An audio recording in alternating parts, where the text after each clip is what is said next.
Jason Capital here, and I have a quick fucking message to share with someone as awesome, handsome, and good looking as yourself. I'm aware, handsome, good looking, same thing. Do I care? Not really. So, today's video is about a book. It's about a man and a book. The man's name is Ben Franklin. The book is called Autobiography of Ben Franklin, I think. Walter Isaacson wrote it, the same guy who wrote the Steve Jobs biography, which BTW, fucking awesome as well. I should probably read both of them. Anyways, I'm reading the book last night before bed. I read biographies before bed. It's what I do. And really funny in today's video. So, reading this book, and Ben tells a story, counts a story, where he was a publisher, right, in Philadelphia back in the day when Philadelphia had like 8,000 people. And he's one of the publishers who's like vying for the top spot in the area as the top publisher, top publishing newspaper. And he was like at a crossroads because there was someone who wanted to pay him a lot of money to print a story that Ben didn't feel comfortable printing. It wasn't like in alignment with his values, his boundaries, his morals and standards.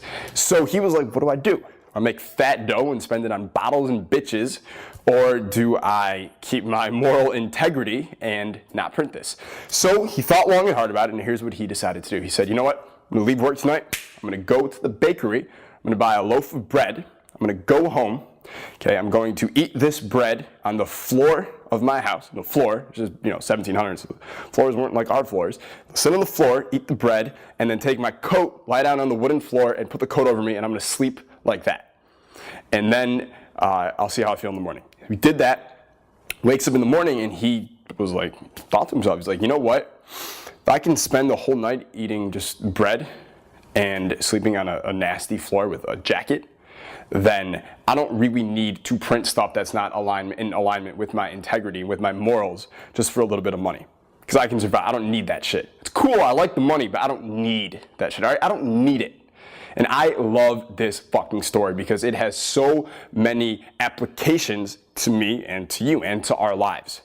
Right, so think about yourself. What about there's times if you're with a girl and maybe she wants you to do something for you, or she wants you to do something for her, and you know like it's not in alignment with your values. You know you'd be giving up yourself for her a little bit. What do? Well, your initial reaction is to think, well, I should do this thing for her because that'll make her like me more. But the truth is, when you try to make someone like you, that's like the worst thing you can do. That actually makes them not like you when you're trying to make them like you, when they see that you're sacrificing yourself. Because even though you're doing something nice for her, what you're really saying on a contextual level, okay, is that I will sacrifice my integrity for you. And women fucking hate it when men sacrifice their integrity for anything. Anything. All pumped up over here. Ben Franklin's got me going. So remember that. And also remember, maybe if you get really attached to a girl and she pulls back and your initial reaction is to like text and call her out and see what's going on, find out what the fuck is going on, think to yourself, you know what? In this situation, there's probably two important things I can realize here. Number one, I can realize that if I do text and call her a lot, when she pulls back, that's only going to push her away further.